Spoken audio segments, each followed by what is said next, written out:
I asked my husband to build me a backdrop frame on rollers, and he did, and it was really awesome, and I'm going to show you the process here.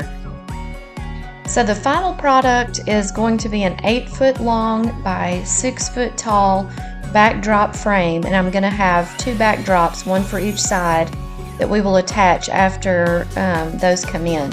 So because of the size of the backdrop cloth that I bought on Amazon, that's why we're making this an 8 by 6. Also, that was a really good size, big enough that I can stage things in front of it, large pieces of furniture or whatever, and also small enough that I can move it around and keep it out of the way. So the top and bottom of the frame, you're going to need 2 pieces of 8-foot long 2x4s. And then for the vertical pieces, you're going to need 3 of those, also 2x4s. They're going to need to be 6 foot long, and you're going to have 1 on each end and 1 in the center just for some stability. Then you're going to add a stand to the bottom, and you'll also need about 2 to 3 foot long pieces. I think ours were about 2 foot long. Yeah, they were 2 foot long because he had a 4-foot piece that he cut in half. And so you'll need 2 of those, 1 for each side, and we just nailed those into the side and then attached 4 rollers that we got at the hardware store. Attach those to the bottom if you want it to be easy to move around. So that's not a necessary thing, but it is for me. I want to be able to move it around easily and not have to pick it up. It's a little bit bulky, and so we want it to be easy to move around.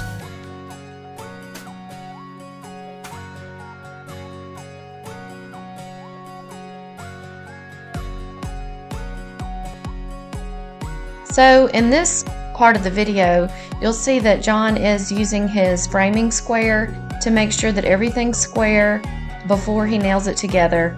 And it doesn't have to be completely 100% perfect. It just has to be pretty square so that it will stand up and you won't have any kind of weird curves or warps in your frame.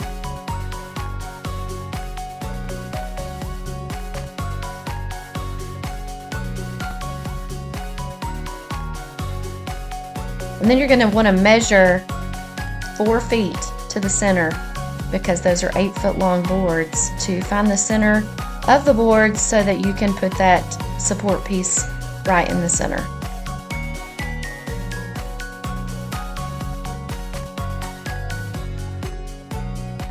Once we stood the frame up, we realized that it was going to need a little bit more bracing, and we decided we didn't want to add a lot of weight.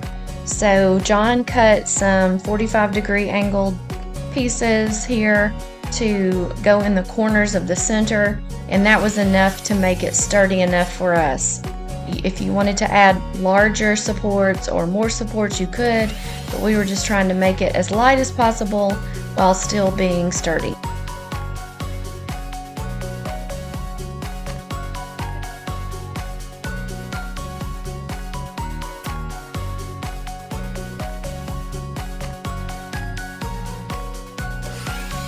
This is the final product. As you can see, it has some great supports there in the middle, and here is the view of the backdrop.